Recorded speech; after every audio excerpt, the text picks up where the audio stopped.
sequencer is not opening. That one's open. The rest of them have all opened up already. And these two are stuck on. We got some new sequencers. We're just gonna go ahead and replace all three. All right, got the three new sequencers in. Turn them on here. Hey, look at that. Heater's not running. Heater's not running. So that's a good thing. We don't want to be running. We're not calling for it.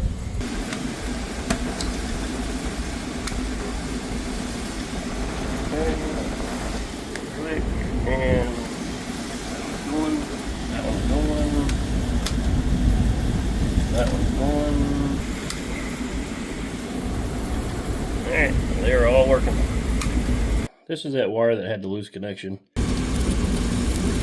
If we had left it alone and didn't change it, it would going to eventually look like this one. That is obvious heat damage. Loose connection, it starts to heat up, and that heat starts to travel the wire, melts the coating. Wire is sized by how many amps it's going to have, but it expects the entire size of the wire to evenly distribute the power. Essentially, with a loose connection, it's like you're trying to feed all that power through this little bit of wire instead of all of this wire. It'll work for a little while, but there's going to be a lot of heat generated. It'll start glowing cherry red and eventually burning too. You'll start seeing signs like this first, and then it'll eventually quit working completely, burning too. And this was the part that we had to change. This is a single stack sequencer for electric heat. It lets power flow from here to here once you apply 24 volts here and here, and the same up here. This is a double sequencer here that I have put on my test board.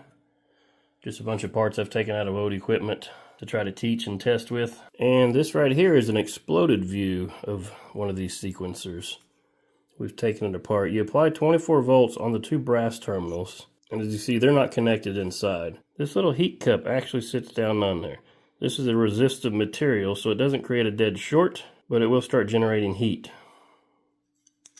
So that just sits down on there. And here is a little snap disc. It sits on that. It's like an upside down bowl. So it's like one of those little metal lids you can snap. It flexes. And it normally sits up here like an upside down bowl. Just the outside edge is touching your plate. So when you apply electric here and here, it's going to heat up that outer ring. And it's going to make that little thing snap to where instead of being an upside down bowl, it'll be a right side up bowl. When that happens, it lets these little rods fall down. This has two rods in it that go up in the center. And as they sit on that, they're held up in the air. So that little rod right there is being pushed up when not in use. And as it's normally pushed up, it's lifting that metal connection right there. So electric can't flow from this side to that side. When that little snap disc heats up and flips, that lets this little rod slide down. When it slides down, it lets that come down, and then it makes a bridge so the electricity can freely flow through. Same thing happens with this top one.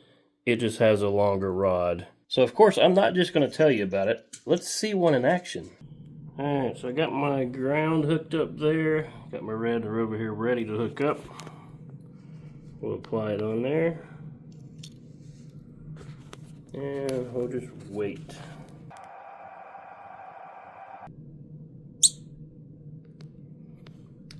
That clicking sound is what we hear whenever it heats up. So if we take the power off of it now, it should cool back down.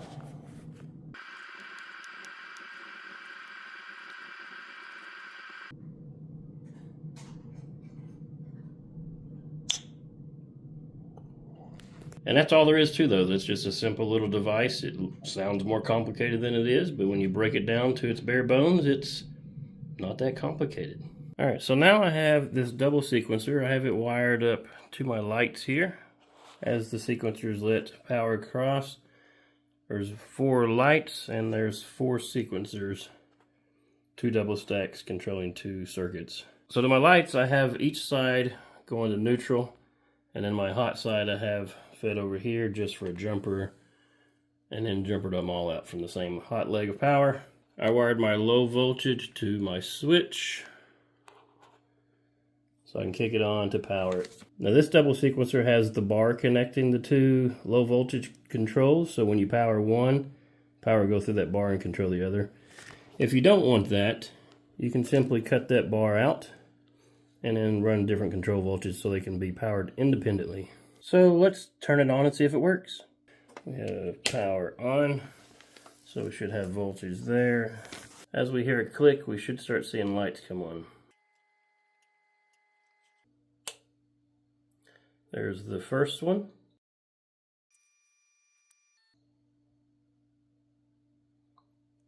Comes the blue, there goes the white.